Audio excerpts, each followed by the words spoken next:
Hi అండి, welcome back to our channel అమ్మ చేతి మధురం. ఇవాల్టి వీడియోలో స్పెషల్ రెసిపీ నువ్వుల అన్నం.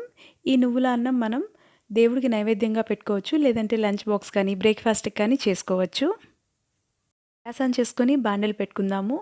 ఇందులో 1/4 కప్ వరకు పల్లీలు వేసుకొని ఆయిల్ లేకుండా డ్రై రోస్ట్ చేసుకోవాలి. ఫ్రై అయిన తర్వాత కరివేపాకు కూడా యాడ్ చేసుకుందాము. కరివేపాకు పౌడర్ చేసుకున్న తర్వాత మంచి ఫ్లేవర్ ఇస్తుంది. కరివేపాకు కూడా కొంచెం ఫ్రై అయిన తర్వాత 6 నుంచి 7 వరకు ఎండుమిర్చి యాడ్ చేస్తున్నాను.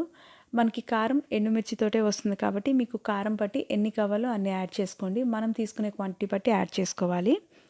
నేను 1 స్పూన్ వరకు మిరియాలు కూడా యాడ్ చేసి వీటిని కూడా డ్రై రోస్ట్ చేసుకుంటున్నాను. ఇవి కూడా బాగా ఫ్రై అయిన తర్వాత 1 కప్పు వరకు తెల్ల నువ్వులు, 1/4 కప్ వరకు పుట్నాల పప్పు, చట్నీకి యూజ్ చేస్తాం కదా ఆ పప్పు యాడ్ చేసుకొని గ్యాస్ని లో ఫ్లేమ్లో పెట్టుకొని దగ్గర ఉండి కలుపుకుంటూ ఉండాలి, లేదంటే నువ్వులు తొందరగా మాడిపోతాయి.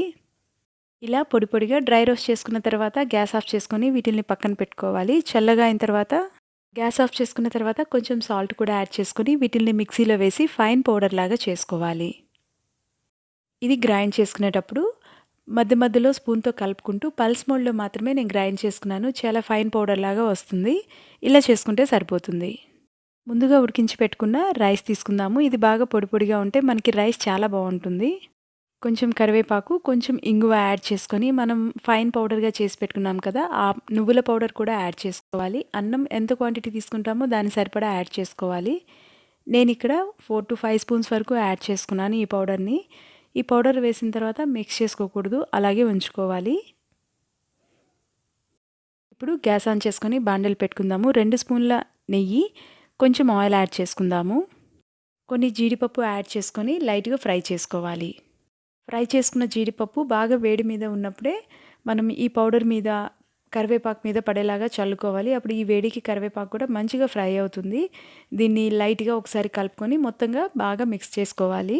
పొడి ఏదైనా తక్కువైతే ఇంకొంచెం కూడా యాడ్ చేసుకోవచ్చు. సాల్ట్ చెక్ చేసుకొని యాడ్ చేసుకోవాలి.